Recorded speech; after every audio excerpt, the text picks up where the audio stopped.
जलन मत करना किसी से। कई बार लोग किसी का बढ़ता हुआ नाम देख करके जलने लग जाते हैं कि इसके नाम को बिगाड़ना है किसी तरह से।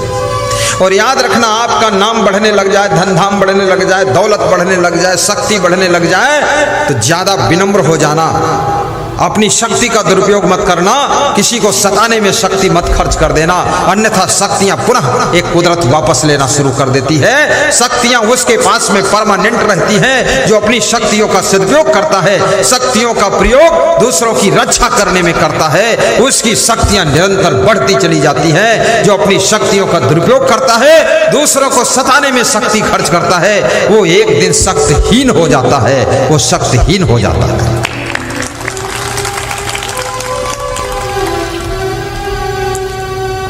आपन तेज सम्हारो आपै, गाइए। आपन तेज सम्हारो आपै, तीनों लोक हाँकते काँपै, तीनों लोक हाँकते काँपै, आपन तेज। हनुमान चालीसा की चौपाई है, दोहराइए, 3 बार दोहराइए, सब महिलाएं भी गाएं। तीनों लोक हाँकते काँपै। बहुत मस्त चौपाई है। अपना तेज, आप पास कौन कौन तेज है, वो तेज तुम संभाल नहीं पाते, तेजहीन हो जाते हैं। तेजस्वी बनो, तपस्वी बनो, ओजस्वी बनो, यशस्वी बनो, कीर्तिमान बनो। आपके पास वाणी का तेज है, दृष्टि का तेज है, आपके पास में बुद्धि का तेज है, आपके पास में चरित्र का तेज है, आपके पास में सुंदर स्वभाव का तेज है। इस तेज को संभालो, कहीं इस माया मोह के संसार में आपका स्वभाव बिगड़ न जाए, वाणी बिगड़ न जाए, चरित्र बिगड़ न जाए, कहीं आचरण खो न जाए, और कहीं आपकी तेजस्विता छीड़ न हो जाए। आपन तेज संभारो आप। हनुमान चालीसा कहती है, अपनी वाणी के तेज को भी संभालिए। आपकी वाणी, ये गाली दे दे करके वाणी तेजहीन हो जाती है, इसलिए गालियां मत बको, कोई फायदा नहीं। कितनी स्त्रियां तो अपने पतियों को भी गाली देती है और पति से कहती हैं, मर गया, नाश काटा और गेहूं काटा और भूसा उठाया। फालतू बात बोलते।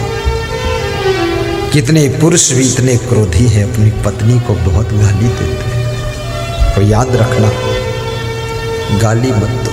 जैसी पत्नी है वही तुम्हारे भाग्य में थी। अब बस स्वीकार करो, जो भी मिली है उल्टा पलटा करती है। कितने लोग बहुत पुण्य कमा चुके हैं, उनको बड़ी बुद्धिमान पत्नी मिली है, समझदार, इशारे से काम करती है। और जिनके पुण्य थोड़ा कमजोर है, उनको थोड़ा बुद्धू भी मिली है।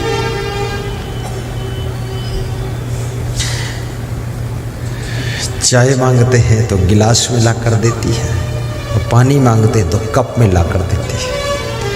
पति सोचता है इतनी भी बुद्धि नहीं, तो बताती है पीना तो है और क्या करना है, कप से पी लो, क्या फर्क है।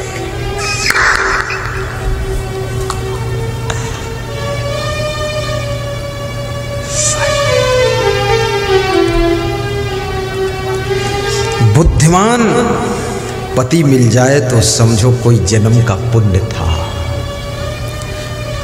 बुद्धिमान पत्नी मिल जाए, ये कोई पुण्य से ही मिली है। बुद्धिमान बेटा मिल जाए माँ बाप का पुण्य है, बुद्धिमान शिष्य मिल जाए, विवेकवान शिष्य, वैराग्यवान शिष्य, गुरु का कोई जन्म का पुण्य है।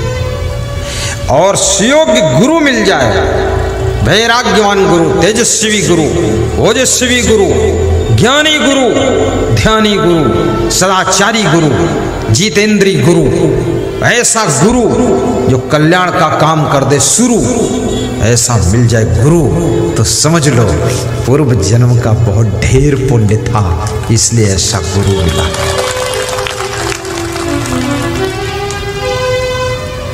इसलिए खूब पुण्य कमाओ। तुम गाय की सेवा करते हो, पंछियों की रक्षा करते हो,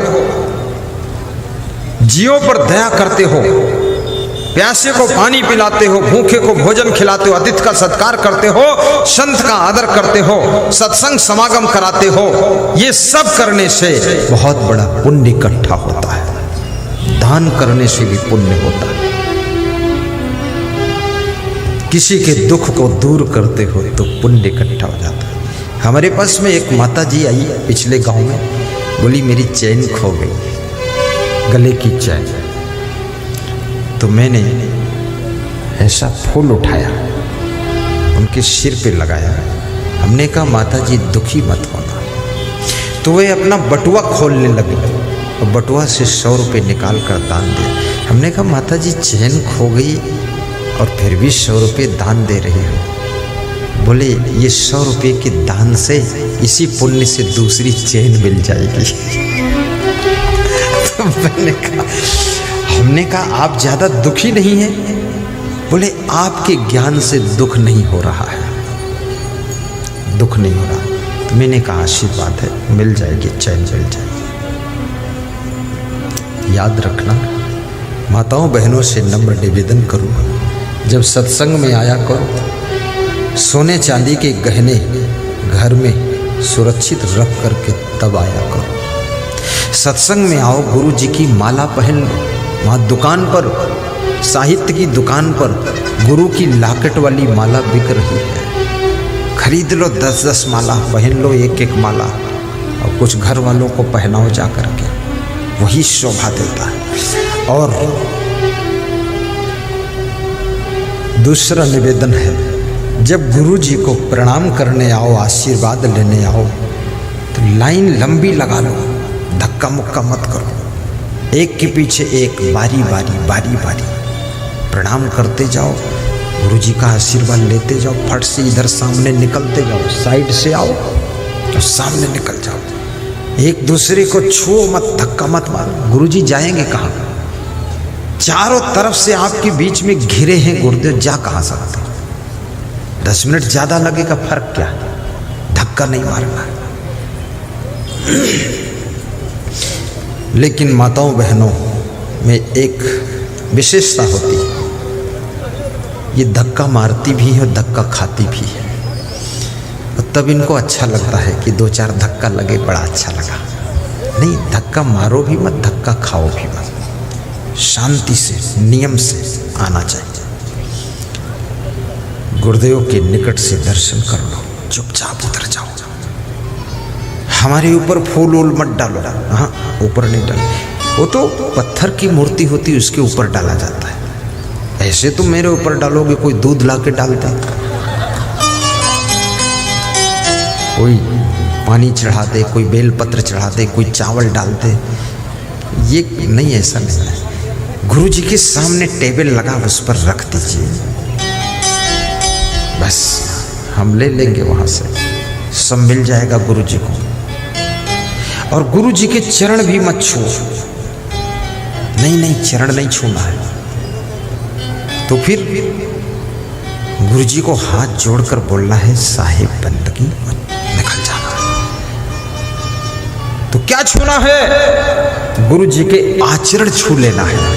आचरण, सुंदर स्वभाव, सुंदर चरित्र और सुंदर वाणी और सुंदर ज्ञान, ये सब गुरु जी का छू लो। और छू लो नहीं, इसको ले लो, और ले लो नहीं, जीवन में उतार लो, और उतार लो, बिल्कुल गुरु के जैसे तुम भी बन जाओ।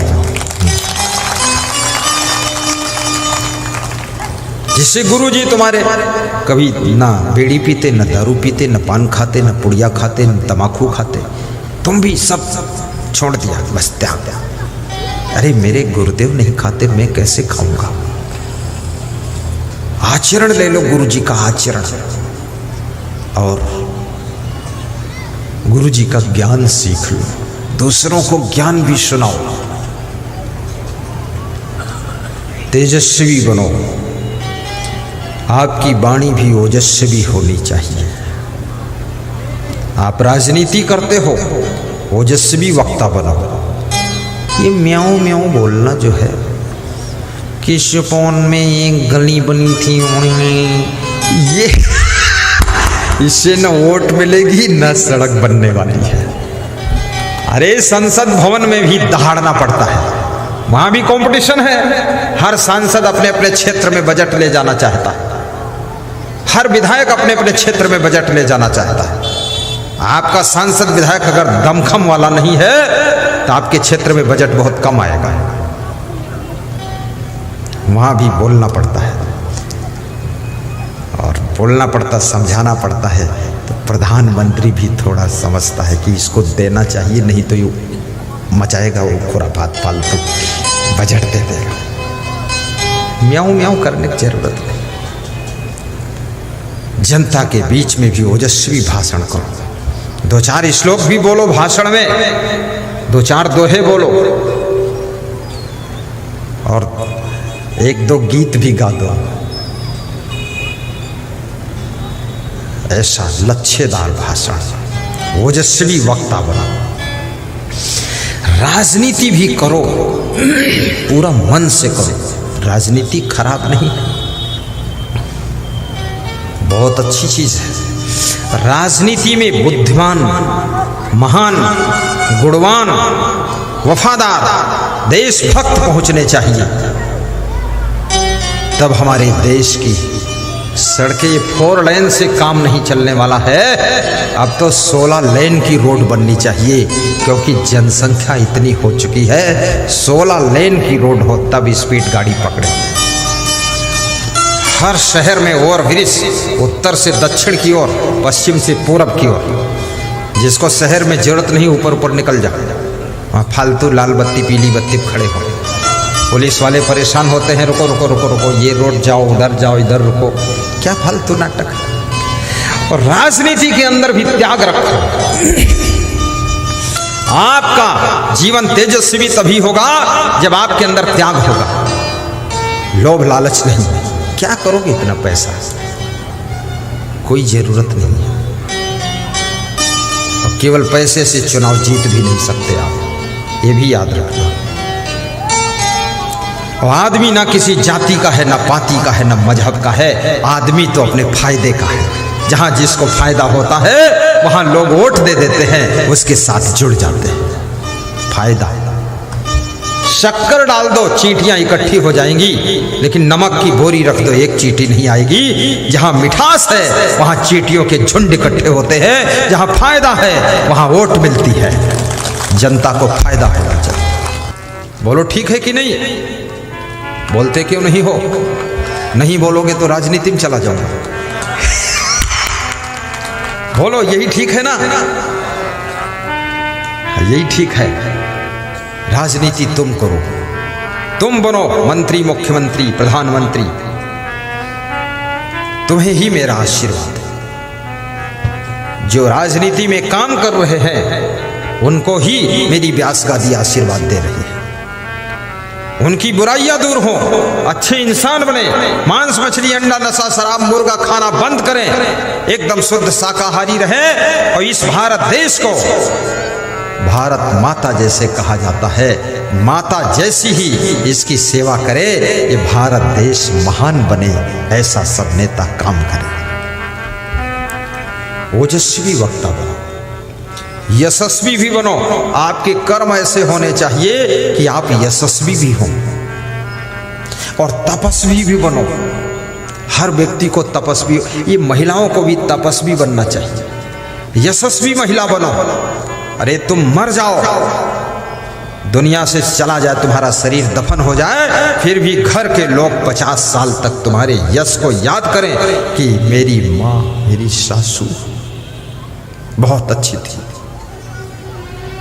राजस्थान में मैं एक गांव में गया, 3 बहुएं आई हैं, तीनों व्यास गादी पर रोने लगे। क्या हुआ? बोले मेरी सासू मर गई। ज्यादातर बहुएं सासू के मरने से खुश होती कि अब जंजाल खत्म हुआ, पर वो रो रही थी रो रही थी फूट फूट कर।